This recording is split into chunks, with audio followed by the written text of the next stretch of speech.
The House will be in order.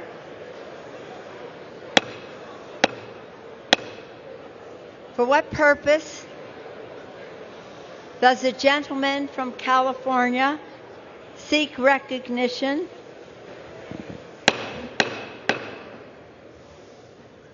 I ask unanimous consent to speak out of order. Without objection, the gentleman is recognized. Madam Speaker, the House is not in order. The House will be in order.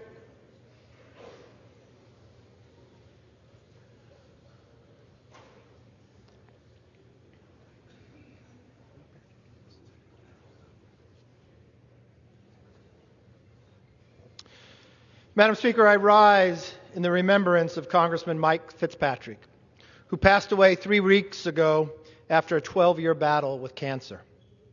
Mike was a public servant in the best sense of the word, a tireless champion who loved his community and always worked to improve the lives of his neighbors.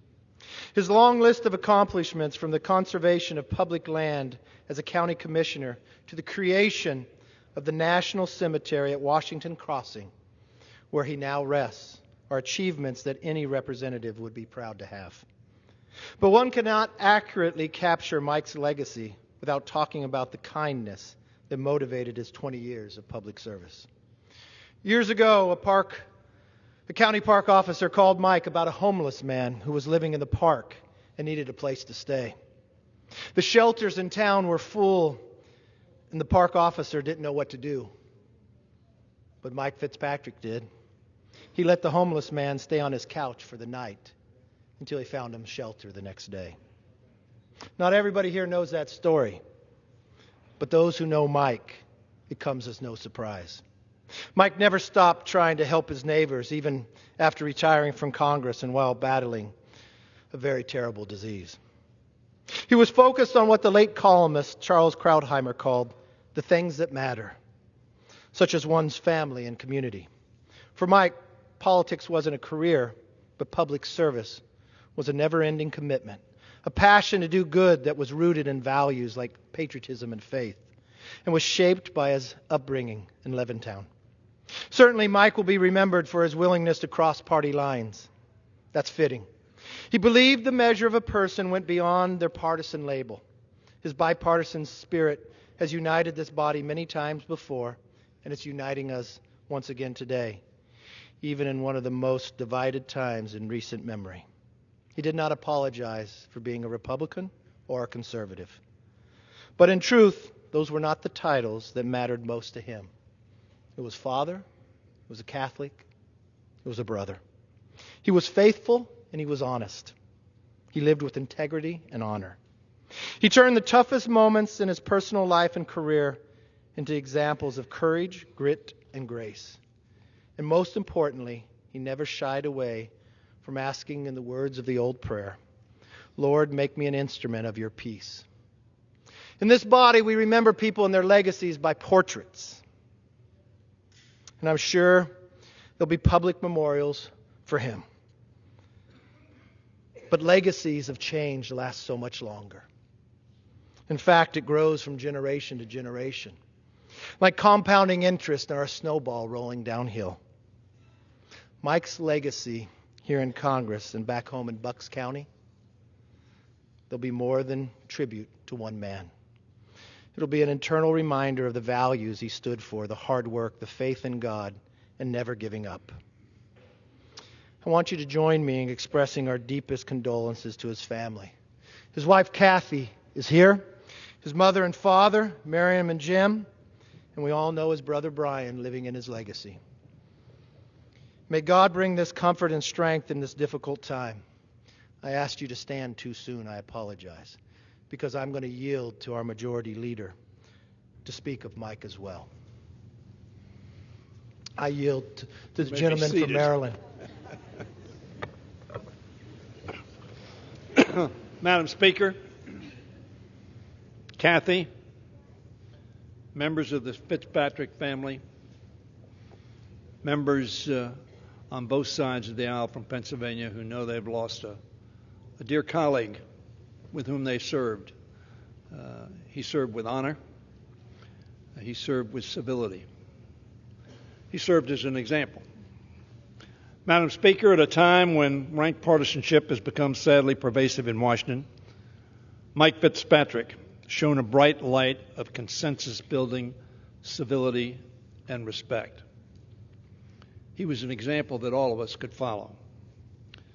I was sad to learn of his passing. My thoughts, of course, and I know I speak for all of us, not in a partisan sense, not in a Democratic or Republican sense, but in a human sense,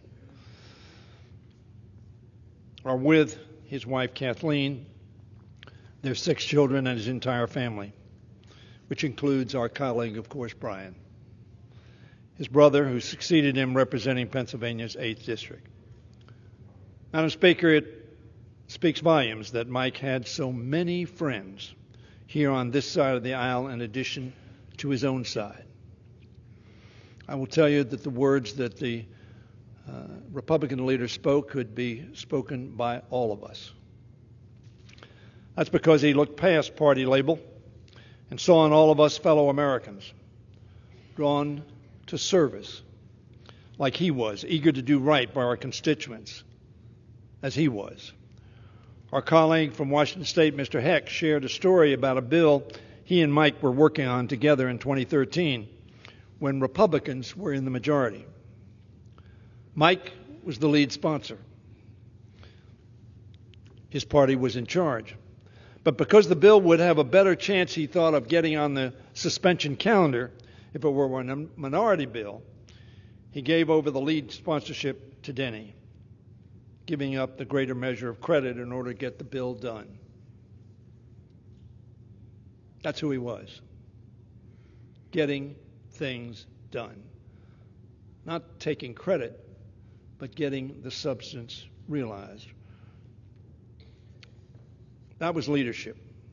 Responsibility and focusing on substance and achievement rather than politics and process. That was Mike Fitzpatrick. During his 2 periods of service in this House, Mike made a real difference to keep children safe online, to help those affected by the housing collapse, and to track and stop the financing of terrorist groups around the world. He will be remembered by all who served with him, by his constituents, and all his friends, and certainly his family. Remembered for the kind person that he was, for the thoughtful person he was, for the courteous person he was, and as an effective legislator, for his good nature and his integrity. I want to thank my friend, the Republican leader, for leading this tribute, and I want to thank all those on both sides who have taken the time to share stories about Mike and the impact he had on us,